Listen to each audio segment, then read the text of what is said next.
Miami. I'm a senior program officer with the Samueli Foundation and NASEF. I help with strategy and growth around our growth with partnerships as well as implementation with affiliates and training on the ground.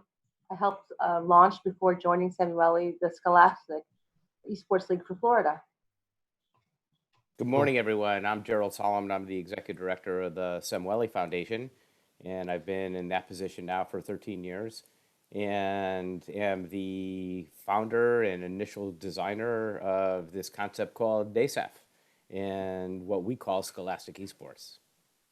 That's great. Thank you, guys. And Gerald, maybe you can tell us a bit about NASEF and what it's all about, because like I said, there seems to be a lot of similarities with yourselves and us at British Esports. You host collegiate tournaments and things like that, right? Similar. Yes, there are a lot of analogous situations and ideas and alignments of values and the like. For lack of a better term, what I call NASEF is a scholastic playground. It's a place where kids, and we focus on middle school and high school, can actually connect their play and passion with some purpose, where we bring them in through esports is what we call the Trojan horse, get them to have fun, enjoy, and learn without the traditional methodology of learning. And we have a full curriculum that was approved in California for middle school, CTE, and high school, the only one of its kind really in the world that has State Department of Ed approval. And we have kind of used that as we expand out both nationally, internationally, and forming relationships like we have with you. Excellent. And Lila, maybe you could tell us a bit about some of the trends you're seeing in the States at the moment, because for me, I'm personally interested in learning from other territories. And, the UK has taken a lot of leaps forward at the sort of education level in esports over the past few years. We've got esports degrees now. We announced our BTech qualifications last week. There's more and more grassroots tournaments taking place here. Is it fair to say it's similar in the US? It's absolutely a growing, burgeoning is not even the right word, right? It's more like exploding in interest. So maybe about 18 months ago, it was at that grassroots level where you saw teams popping up, really informally, kids scrimmaging, taking what they were doing at home and maybe speaking with some evangelist teachers that were just into it and wanting to make their classrooms really interesting, or saying, I'll do a games club. When I was a high school teacher, I was the games club person. So that meant my classroom was the place where kids just hung out, right? They played Magic the Gathering. We did Magic the Gathering tournaments. Even though I didn't really necessarily know how to do it, I created this space for that. Monopoly even, and then started incorporating that into my classroom. And it's not that dissimilar. So we see this trend of, to your question, which is an upward trend. It's exploding from the teachers now into the organization that is NASEF, which is pulling together all of these clubs, all of these schools and school districts now to be able to, under the umbrella of our curriculum, which Gerald stated is state approved. So that allows schools to now really embrace it and bring it into the classroom and after school. And that allows kids, just like we're seeing over in British Esports, now to have a place to play. Their passion is now really even more guided towards the future. And even, and another trend, even with COVID and the interruption with the classroom, we've actually seen more growth on the community side for kids wanting to compete. So the interruption in terms of the daily classroom experience has now found a home inside esports and Scholastic Esports. And maybe you've seen the same thing as well.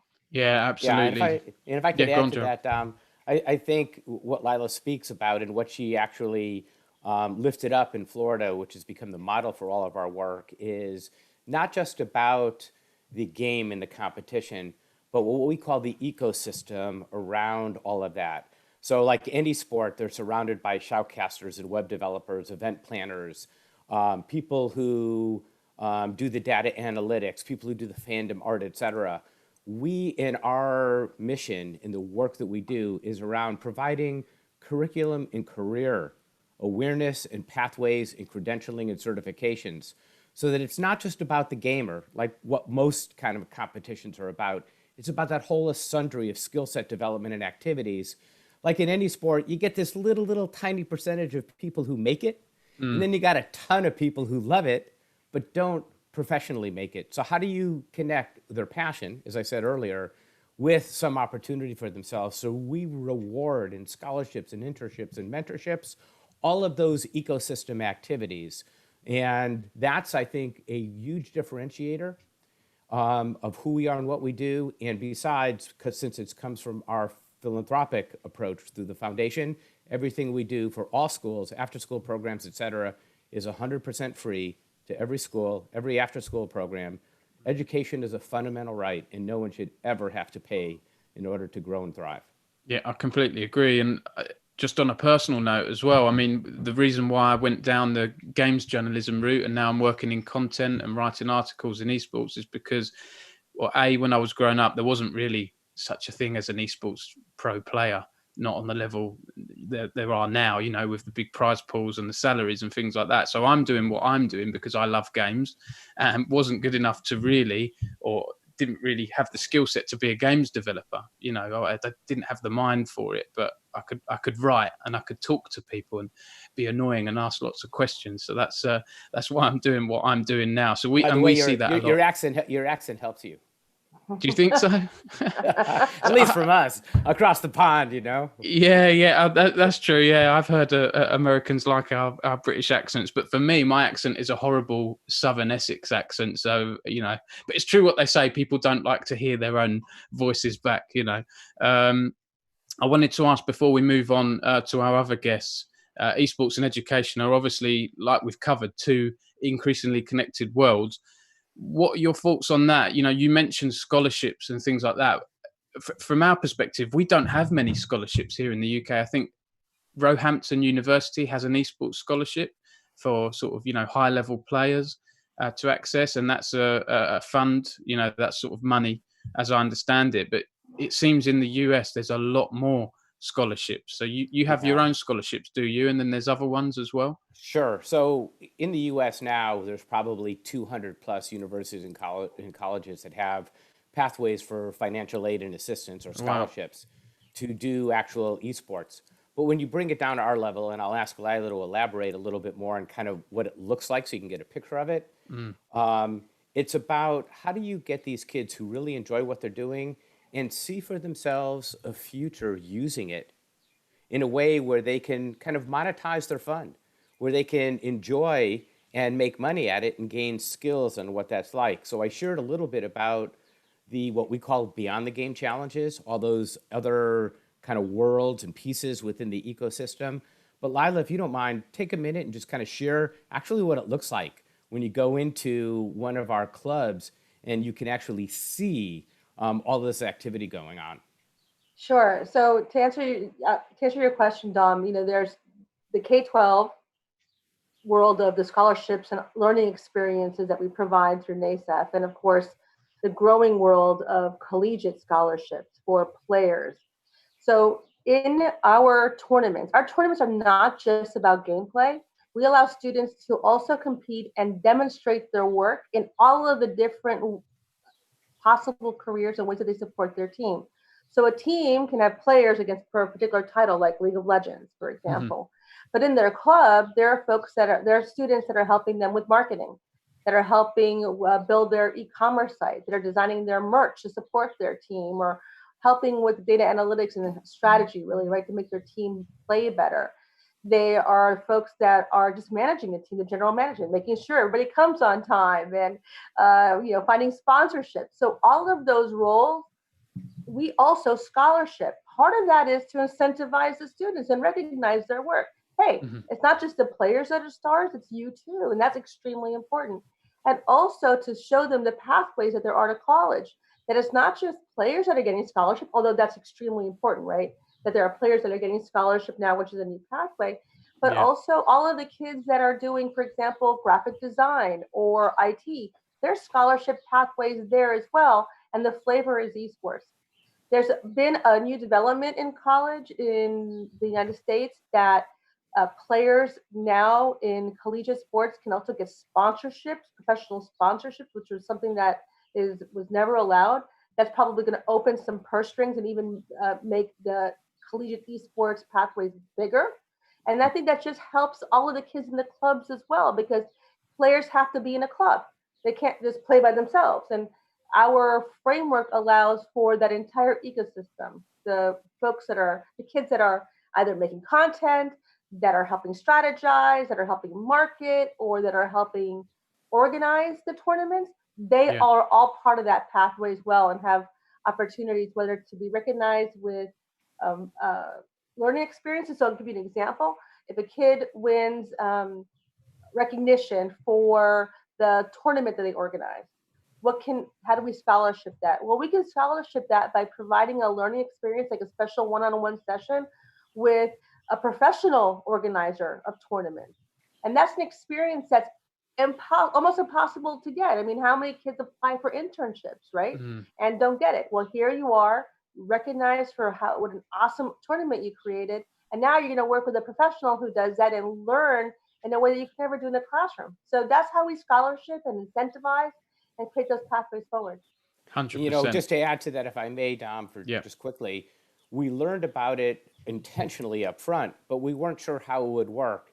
And again, one of the key components of who NASEF is because we're education oriented, we have a full evaluation and research study that's going on, where through our foundation, we gave a excess of $1 million grant to the University of California. They got IRB approval, and all of the things that Lila's talking about and that Jarrell and Jess will talk about is all being assessed and being analyzed by an independent review board that gives us feedback so that we, one, understand what the kids need and want, two, what the educational system needs and wants, three, what the workforce is demanding and needs, and figuring out how to always put that together. And I think that's one of the great aspects of the relationship between British Esports and NASEF, is that we're sharing this information back and forth with each other. You're sharing with us the things that you're learning, and we're sharing the things back with you. And we just make this whole concept of learning through esports much better for our students and our society. 100%. Thanks very much for the great overview, Lila and Gerald. I think we're going to bring in Jarrell and Jess now to talk about the role of Scholastic Esports and go into some more detail there. So just bring those guys in now. Okay. Hi, guys. How are you doing? Doing well. Good. How are you? Good. Thank you so much. Very well, thank you. You have to bear with me because this stream split into sections with different guests is quite new to me. But yeah, we seem to be coping fine. So maybe you can introduce yourselves and what you do at NASEF as well. Jess, please. Sure. Hi, everyone. My name is Jessamine Aceves. I'm the head of league operations for NASEF. Basically, oversee all of our competitions and also help with the clubs committee and anything else our COO, wonderful COO, Sam Anton needs. Cool. Hi, everyone. My name is Jarrell. I'm the curriculum specialist and esports Scholastic instructional coach. I primarily work with our Scholastic Fellows program, which is a group of 24, 25 educators across the nation that are pioneering what Scholastic esports looks like in their programs. I also help with the curriculum and learning side of things as well. Excellent. So there's lots to tap into there. Maybe you guys could start by talking about these beyond the game challenges and these new Minecraft challenges you have. I know Gerald mentioned them briefly earlier, but those sound interesting, and I think we can learn from those as well. Absolutely. I think right now, especially since a lot of the students are pretty isolated, with everything that's happening, we really wanted to provide an opportunity to give them, these creative ways to connect and still learn through games. So the Beyond the Game challenges are really centered, at least around this esports ecosystem that Gerald talked about, right? There's these 15 career pathways. And so how can we encourage them to engage with these particular skill sets? And not necessarily have to, especially right now, give them these kind of one-off opportunities, while also, giving them these incentives around scholarships to earn through these career pathways. So things like graphic design, like Lila mentioned, cosplay, analyzing strategic gameplay through the VODs, right? Even creating wellness plans around healthy gaming. And so right now, students can submit their work before May 29th to receive a $500 scholarship or grant for their club, as well as other opportunities as well. And then as far as the Minecraft challenges go, which is super exciting, and this is in partnership with some of our affiliates from the Florida Scholastic Esports League and Garden State Esports.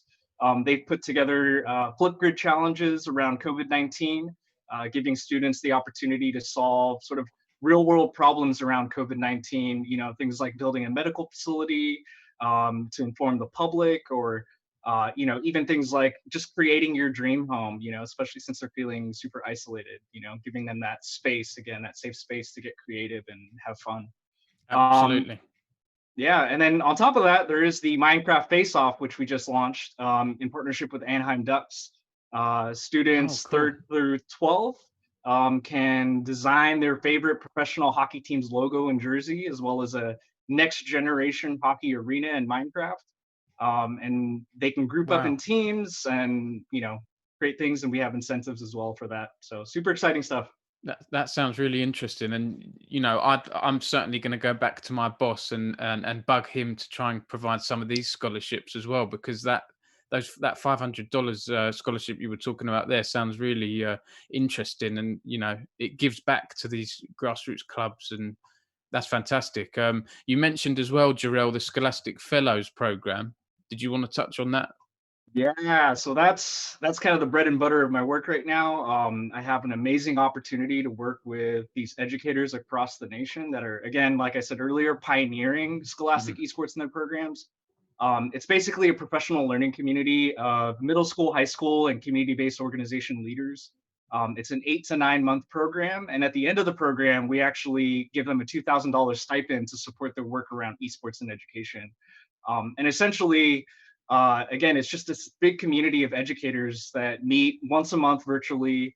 We have a Flipgrid community where we collaborate on different ideas. And then I actually work with them one-on-one to support their program and curriculum development. And again, it's amazing to see sort of the diverse and unique implementation of Scholastic Esports, because they've taken it, you know, their own take in terms of their strengths, in terms of their community, in terms of their student interest, and really designed and implemented their own curriculum around Scholastic Esports. So like I said earlier, middle school and after school programs.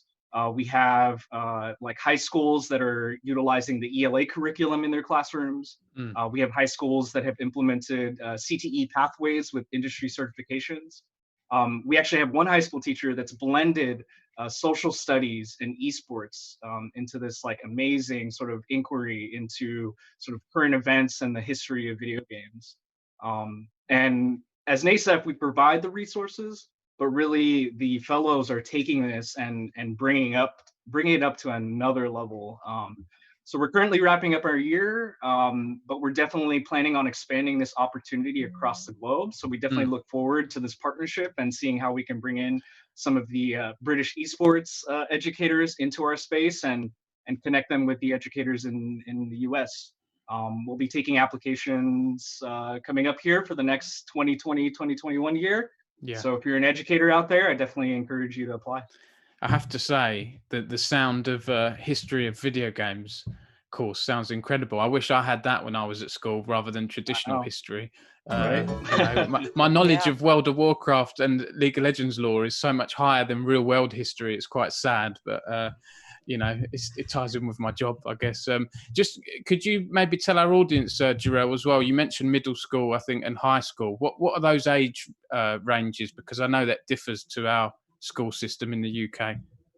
That's anywhere from, you know, as young as 10, 11, all the way up until, you know, 18 years old. And again, it's really, I think what's beautiful about all of this is that we're, like Gerald said, creating that pathway from middle school to high school into this collegiate level as well. 100%. And just before we move on to Jess and talking about understanding the esports community and competition, maybe you could tell us, you mentioned content, tell us a bit about your streams and how people can follow you. Because I have to say, since our partnership, you've certainly prompted us to do more streams. We looked at your streams and how great they are, and it made us realize, well, we should be doing more of this, especially with the current situation, everyone in their homes, so how can people follow you guys and consume content? Absolutely. I mean, we've been facilitating our community club stream, again, around this idea that we really want to provide opportunities for young people and educators to connect through this time. So the streams are around game-based learning, Minecraft challenges, interviews with professionals in the industry. We also highlight sort of the everyday wellness. And then ultimately just these opportunities to play. So some of our esports ambassadors have actually been facilitating pre-play sessions with students. Again, just connecting with near peer mentors and getting that safe space to just hang out and learn about, different things around the Scholastic esports, but also just hang out and have fun.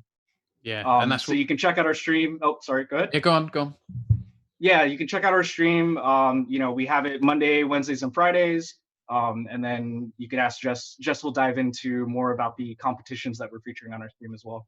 Great stuff. And that's similar to us as well. I think we've modeled our stream schedule after yours, Monday, Wednesdays, Friday. It breaks the week up quite well, so thanks very much for that, Jarrell. So over to you, Jess, then on the tournament side of things, maybe tell us a bit about your tournaments and how they work, because that's the nuts and bolts of esports, right? Yeah, in our inaugural year, we had one League of Legends season in 2017, I would say, and then we expanded to 2 main season tournaments, one in fall and one in winter, moving forward from there. In addition to the main season tournaments, we actually have 1-day tournaments called our extra credit tournaments. It's kind of like our branding in line with Scholastic, right? So it's extra credit, earning bonus prizes. So those are 1-day tournaments, much more low intensive, low competitive, where anyone can kind of join and jump in. For the main season ones, those are the ones that we go full out, seek a partnership with the developer, have a lot of talks in terms of collaboration, and opportunities for students as well, and live event support. And that's kind of how we have our full live final days, which are huge community days, and we bring out all the students. We actually fly out those students who from all over the North America, right, to qualify. So if they qualify in their region, they get brought to the live final event. So our Overwatch finals was the first time this year that we actually flew out people from all corners of North America, which is super cool. And I think it's just going to get bigger from there.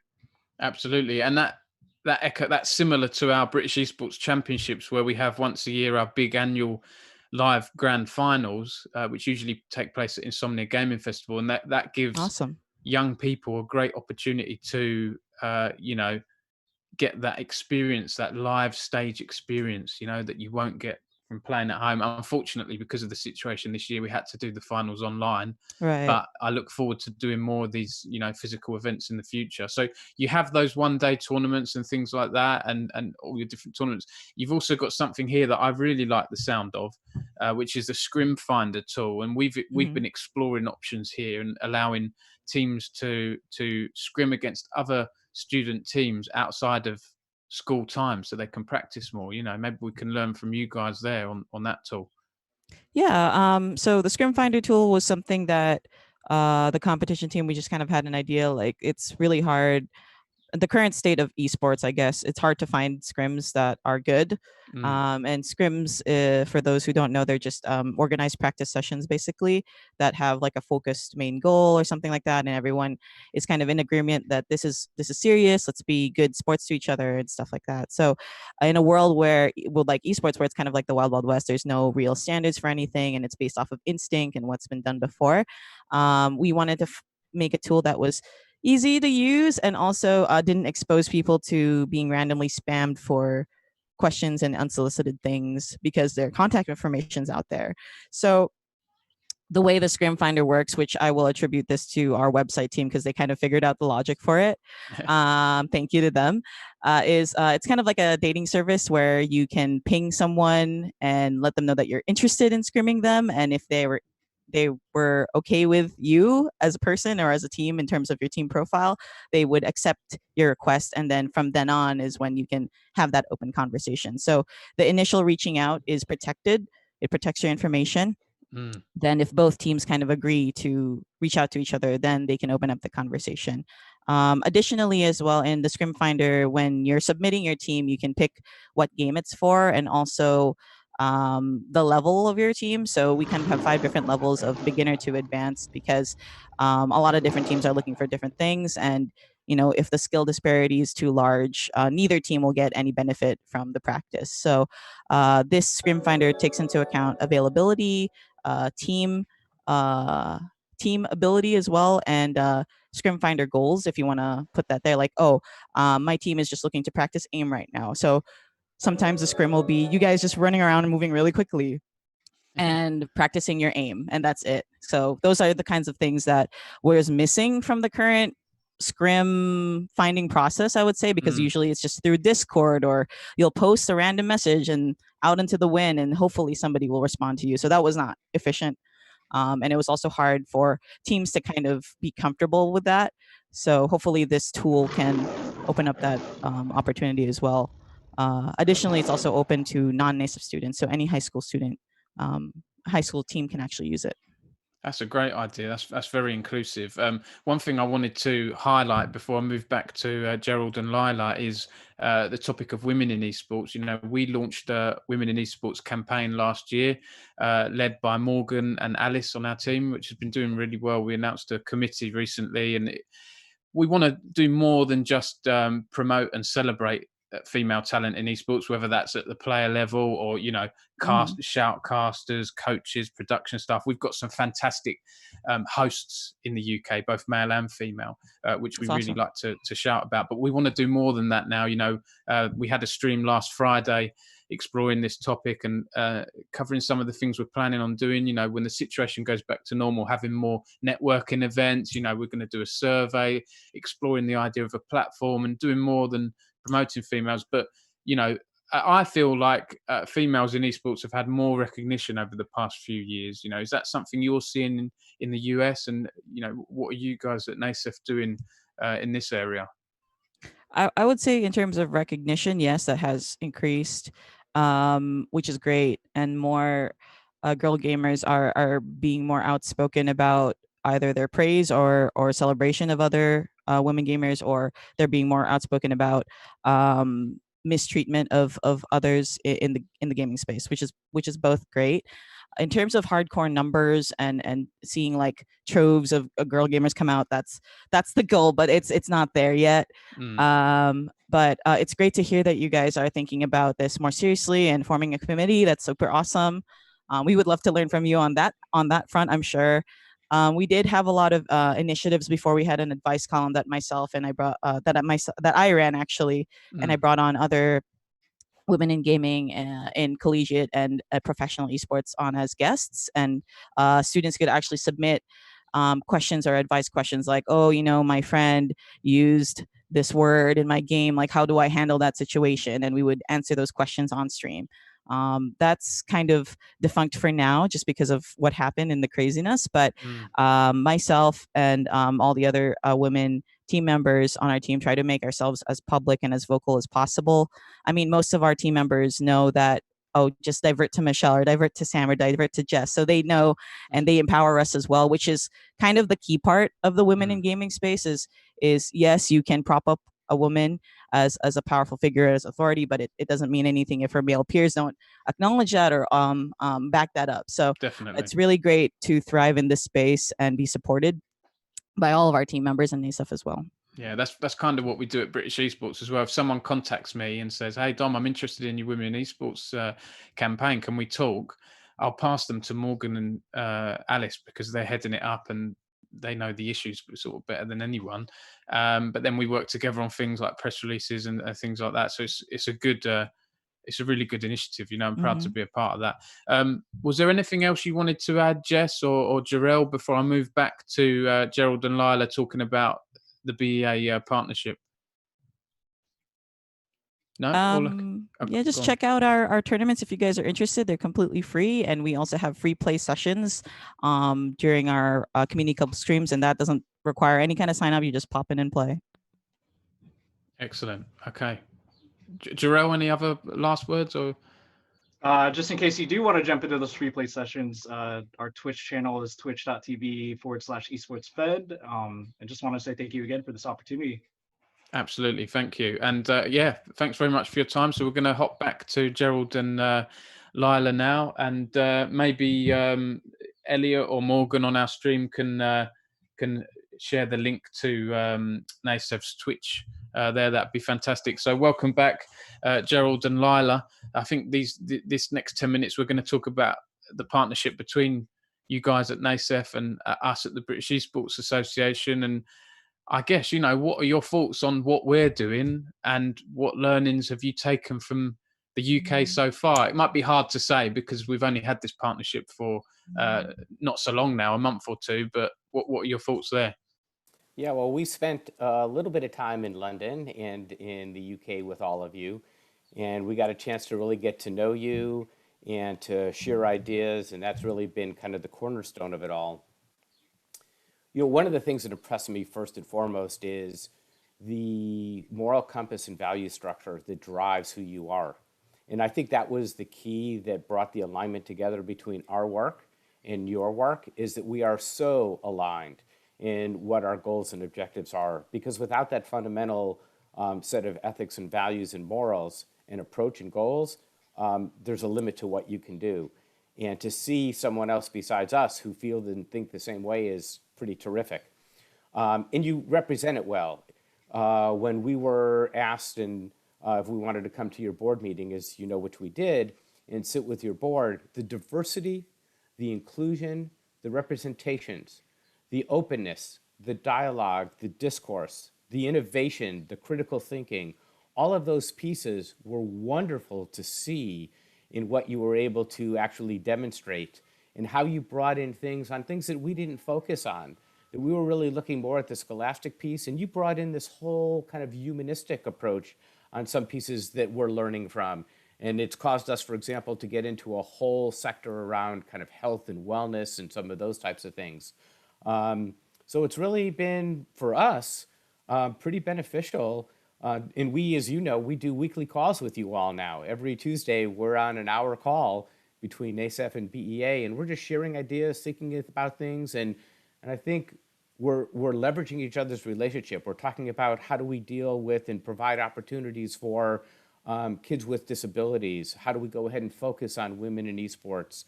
How do we learn from each other's curriculum, even though our education systems are a little bit different? So I think there's a lot of sharing and a lot of learning that's happening in that. Yeah, I'd add that, for example, Jess's analogy of the Scrim Finder, us finding each other to be able to, not only share ideas, but to work and build together has been great. The Pearson relationship, for example, and how you've created the BTech certifications, that's something that we're looking at, and how do we help create those kinds of certifications. That is an example of just a very concrete example of what we can do together and work together. You're certainly the work with the women in esports as well. So in addition to that, when we look at these international partnerships, esports is global. It's not stuck in one country, and kids don't play in one geographically delineated area. So to be able to demonstrate to the world the affiliations between countries and how we can work together, that's a model actually for states and for kids in schools. And as Gerald mentioned, this moral compass is what we want to be able to demonstrate. This is a code of conduct, and these are the standards that we espouse, and this is what leadership looks like within Scholastic Esports. And so hopefully together, as we make this model, the rest of the world can follow us. Yeah, definitely. I'm definitely going to clip what you both said there. That makes us look really good. So note to myself to clip that and share that on socials. What do you think? Is anything in particular we can learn from you guys? And also, are there opportunities for people in the UK or around the world to get involved with what you're doing? Lila, you touched on that, different regions and things like that. But how do you think the UK can get involved and learn from you? Yeah, I think there are a couple of things, and obviously Lila will expand upon that. One of the things that we're now developing is we're going to be launching an international challenge called Minecraft Masters, taken off of the Lego Masters television show. And with the support of Microsoft and Twitch and others, we're going to be able to hold this international competition in which BEA and NASEF are really the linchpins and the pillars around being able to make that happen. As you know, we've expanded into Mexico, Japan, Singapore. We're in conversations with Israel and France and a whole variety of other countries, not because we provide the best gaming platform, but we provide a platform that connects gaming and learning and an opportunity for kids to use it in a way that's really productive for who they are. So this Minecraft challenge is going to be, how do you use engineering design, engineering thinking, and how do you create and demonstrate all of that in a way that shows off your technology, your design skills, your critical thinking skills, the social emotional skills, what we call next generation science standard skills, et cetera. All of that is tied into what that is. And that's just one example of the kinds of things where BEA and NASEF are working together in the work that we're doing like that internationally. Yeah, well, I'd add that some of if your question was, seeing things that we can transfer information to each other and some of the stuff that we do well. Really, the curricular framework that is the basis for NASEF, I couldn't be prouder of what the team has developed in terms of the modules, the toolkits, the actual curriculum that's been approved that can be utilized in the classroom or after school. That specific instrument and body of knowledge is being added to, for example, by the Scholastic Fellows under Jarrell.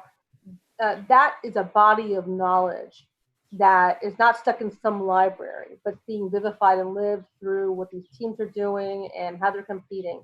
So if there's anything to transfer or share, it's that fundamental framework of what we do. That's what inspires classrooms. That's what inspires teachers and students, and lets them know how relevant Scholastic Esports daily in their life and how it can launch their futures. Definitely. Okay. We're coming towards the end now. So anyone in the chat, if you want to share your questions, I've tried to make a note. I've got a few here, but if I've missed any, now's your chance to copy and paste them in again. Is there anything else you wanted to add, Gerald and Lila, before we move on to questions? Yeah, the only thing I think I would add is, and again, it's based upon the relationship that you and Elliot and Chester and Tom and your whole group, Morgan, Allison, et cetera, have provided, is a partnership besides its values and its innovation and entrepreneurship approach, is how we all think about this through a lens of inclusion and diversity and equity, which is how do we make sure that esports is not just for the chosen few and the people who can just excel because they have resources or whatever it may be that allows them to do it. But how do we make sure that we have a full opportunity and a level playing field so that everyone and anyone can participate? That's one of the great opportunities of what this whole online concept and modeling is all about. When you go into these tournaments, you don't know if you're a man or woman initially. You don't know if you're what gender, what color you are, what race you are, et cetera. So you start differently. And if you can amplify what that is and build out respect and the kinds of qualities that we want, we can actually impact how society behaves and thinks. And I think that's a core piece of the relationship between BEA and NASEF. Definitely. Yeah, go on. I was in an event with Gerald a couple of months ago, and they asked about how can esports be influenced by society, and how can make it a place that's open and equitable, as Gerald said. And I think Gerald, who's evidence that he can create big, hairy, audacious goals and make them real. We said, well, why can't the world of esports and the community of esports be the model for the world? Why can't it be the other way around? Why can't to augment what Gerald is saying about it being a diverse and equal and fair world? If that's that should be the model, and to put it out there, that can be the model for the world and how society operates and how we treat each other. So if that's that big, hairy, audacious goal, embrace it and work together for it.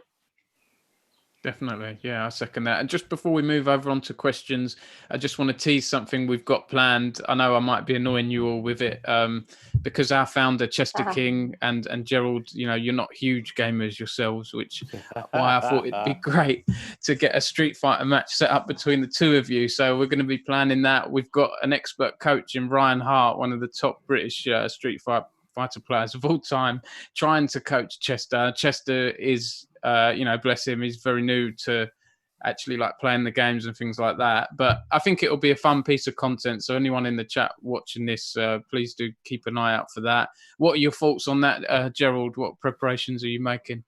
So I've already gotten down the theme to Rocky. So I'm going to be using that as the music, for me, because I'm clearly the underdog in this one. And I got a great team. And funny enough, I have 3 coaches. And the 3 coaches are all women. Right. And it's Sam, Samantha, Jess, and Lila. And I figure I'm going to stack the deck as best I can in order to make this happen. Excellent. Okay, so I'm going to move on to some questions from the chat here. I know that Pizza Guy had a few questions. He asked, or he or she asked, how can esports in education be more accessible in low-income areas? Because esports can be quite expensive. That's quite a good question, isn't it? We want it to be inclusive. Yeah, so that's a great question. What we do here, and we really focus on what we call the underserved and disadvantaged schools, Title I schools in the United States, is because they generally tend to be under-resourced, is 1, take advantage of the computer lab if you have one. 2, part of the club is building a business. So they are entrepreneurs. They build a business plan. They build a development plan. They look at how they find resources and fundraise. 3, they partner with other parts of the community, Boys and Girls Clubs, YMCAs, 4-H's, libraries, Microsoft stores, etc. So we're enhancing this whole concept of what we call in and out of school time learning and taking advantage of and leveraging community resources. Because oftentimes, as you're correct, under-resourced schools have a hard time with some of it. But if you really think about the ecosystem in your community and you reach out, there's a plethora of people in the community who want to be able to help. And these are not expensive helps. Come into our Microsoft store and play on a Friday. Come to the Boys and Girls Clubs and play on our computer system. They want people there as well. So it's a win-win for everyone. So there are solutions, and we actually have toolkits on how you can build those relationships, what you can do. And part of what Darrell's done with the Scholastic Fellows program is actually build out ways in which you can interface these different kinds of partnerships and relationships. Excellent. So Squawk in the chat has asked, hi Nathan, he's one of our great admins for our British Esports Championships and Rocket League caster. He's asked, in terms of mental health, is there anything you have planned for helping people deal with the pressures and potential fame of esports? Yeah, so, and forgive me, I don't mean to hog the conversation, but our philanthropy has been around youth development. The 2 pillars are education and health and wellness. Through our philanthropy, we have created a College of Health Sciences at the University of California at Irvine. And we, through the experts within the health field that we have at University of California, Irvine, Dana-Farber, other systems, Dow Chemical, other partners around this, are actually building out a domain around health and wellness. If you wanted to look at what this looks like, you go to our website, which is esportsfed.org. And in the navigation bar, you go to learning, and you drop down and you see the word curriculum. Click on that, and you'll see what we call an infographic. I call it like a rounded baseball field. There are 4 domains there that include content creation, entrepreneurship, et cetera, et cetera. We're actually interfacing into there this whole concept around health, wellness, and well-being. And how do you empower kids to do self-assessments? And how do you empower educators, general managers, coaches, teachers, et cetera, to be able to utilize that information in a way that helps through a variety of non-pharmacological interventions, life experiences, the ability to help kids deal with issues, challenges, anxieties, whatever it may be, from nutrition to good sleep, to mind-body stress relaxation, to yoga, whatever it may be. that's a new core pillar of the work that we're building out. I'd add that the research has demonstrated that the curriculum and the experience through our platform has had the greatest impact in social emotional development through the relationships that are grown through Scholastic Esports, either with a coach or the general manager, teachers, and the students. Everybody grows from the experience, and that's where the impact has been to deal with that kind of stress, right? Anxiety and stress, especially now, is pretty high. Sometimes people go, I think most people go to play, esports to kind of get away from that and to excel in your own world that you control. But definitely tilting and other kinds of behaviors that can add or reflect a result of a lot of stress. We have modules around that, but our research has shown that actually we help address social well-being, and the additional tools that we're developing around that will even further those goals about really having happy, successful people. At the end of the day, it's what you want to be. You want to be happy and successful. And so what does that look like, and what kind of tools can we provide through Scholastic Esports to do so? Whether those tools are a daily check-in, I feel good today, or how do I feel, to facilitating a conversation between a general manager and one of the players. So a lot of maybe a teacher doesn't know how to ask those kinds of questions, or maybe a kid doesn't know how to self-reflect. And then those tools of self-reflection allow you to be recognize that you're stressed, or recognize that you're acting out. A lot of that is that self-recognition, and then knowing how to intervene and make myself get centered. So we're developing a lot of those tools, and our research has already shown that our current platform addresses that. Absolutely. I think there's learnings we can take from you there and do some more on that front. We did sign the Sport and Recreation Alliances, who are a sort of sports body, a physical sports body here in the UK. We signed their mental health charter a few years ago, but as we've grown, I'd like us to reflect on that again and maybe learn from you guys and make sure that's a topic we cover. And I am planning on doing a stream on mental health and well-being, hopefully over the next few weeks. So that would be great. We've got just the last couple of questions here. Pizza Guy has asked some more questions here. What kind of video game content can we expect in Scholastic Esports? Games like Rocket League and League of Legends seem to make obvious sense. However, there's games like Valorant and CSGO are absolutely massive. But due to their content, i.e., the shooting and or gore and things like that, might not be there. Can you see those being included in the Scholastic Esports scene in the US?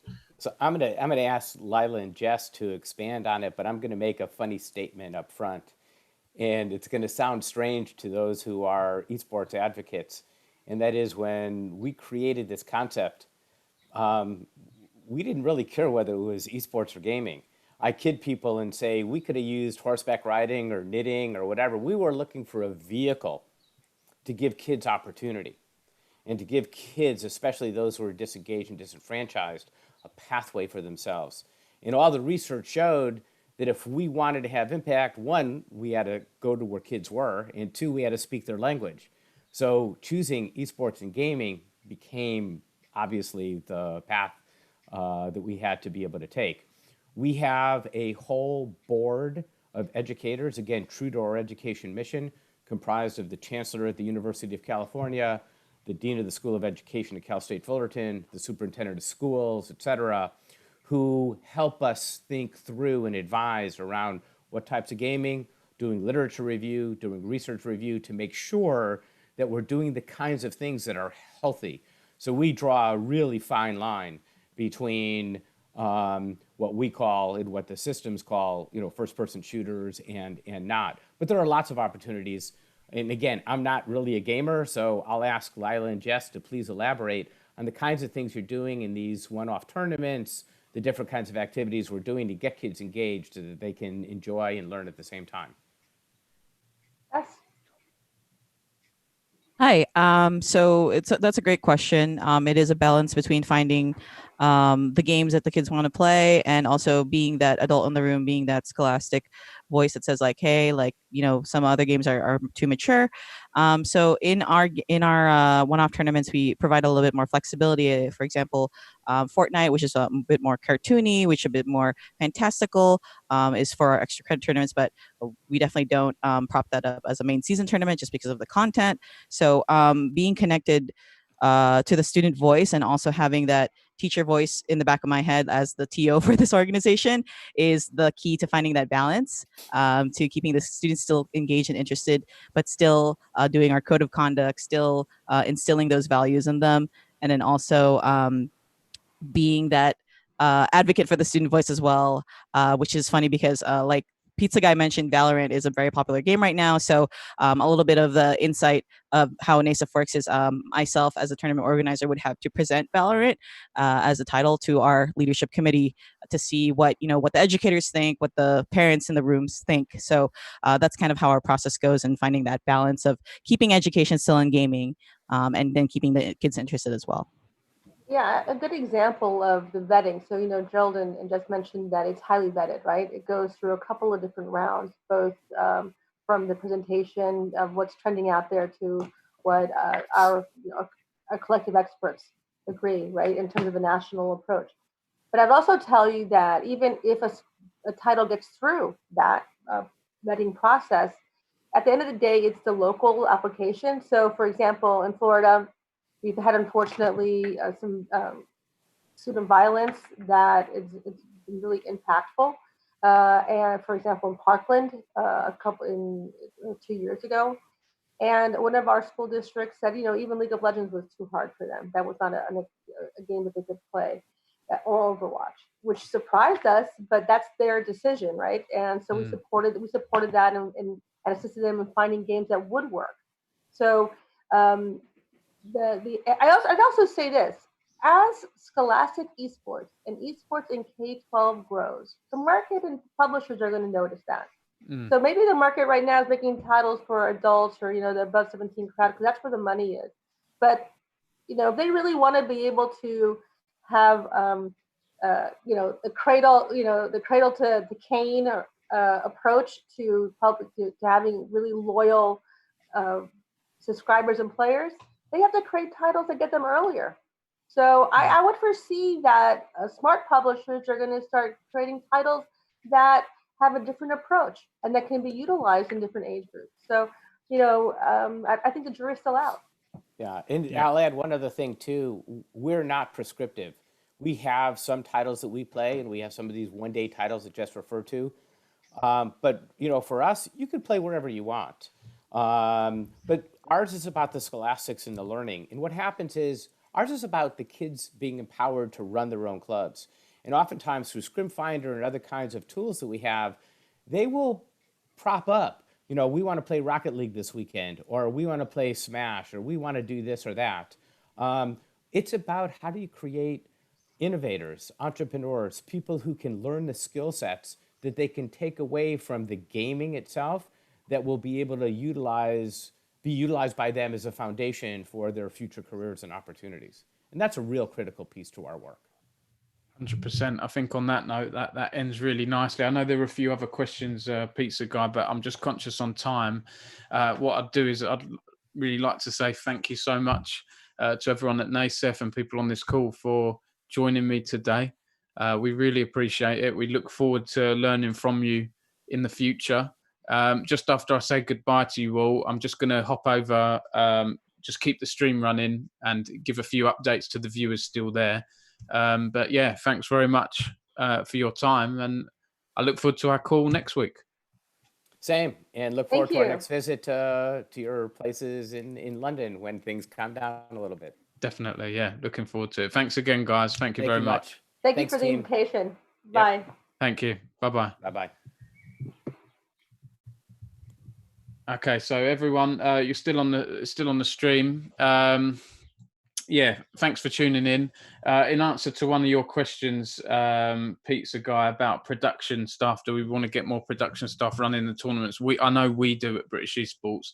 We've got something planned soon, which is going to be announced soon, hopefully in the next few days, which you'll be able to see, and that will have some more information on how we're doing things there. And someone else asked, sorry, I missed your name, but do we have marbles back on Friday? I believe so. Yes, it's Bank Holiday Friday, this Friday, so I won't be around. But Elliot, our Schools and Colleges liaison officer, who's been doing our Fun Friday streams, as I understand it, he's going to be around. So I think marbles is happening this Friday. That's from 4 o'clock. That's about 4 o'clock till 6 o'clock. So I hope you will join us there. Yeah, Danny's just said in chat, oh, no, not Elliot. I know, yeah, you don't have to work with him. No, I'm joking. He's brilliant. Thank you so much for tuning in, everyone. And I will see you next time.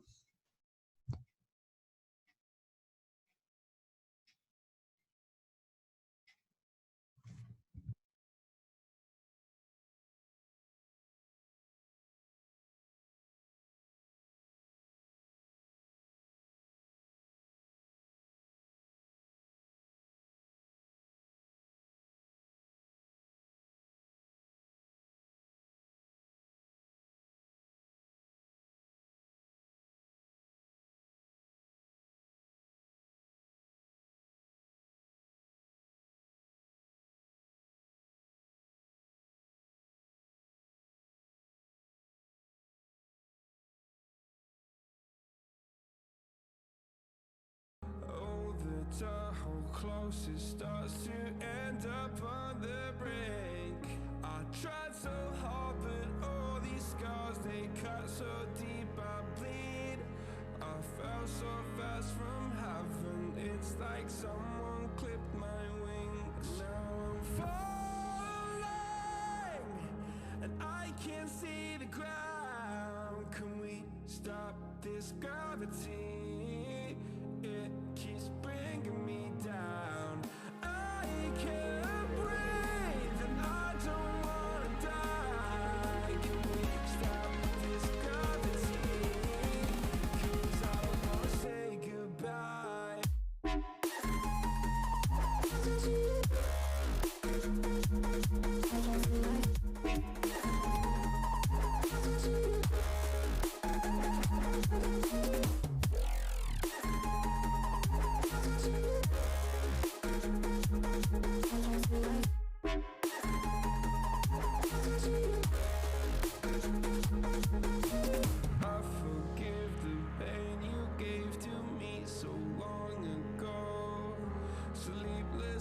I laid awake just begging to let go.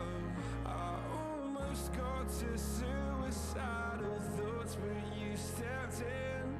An angel sent from heaven showed me how to live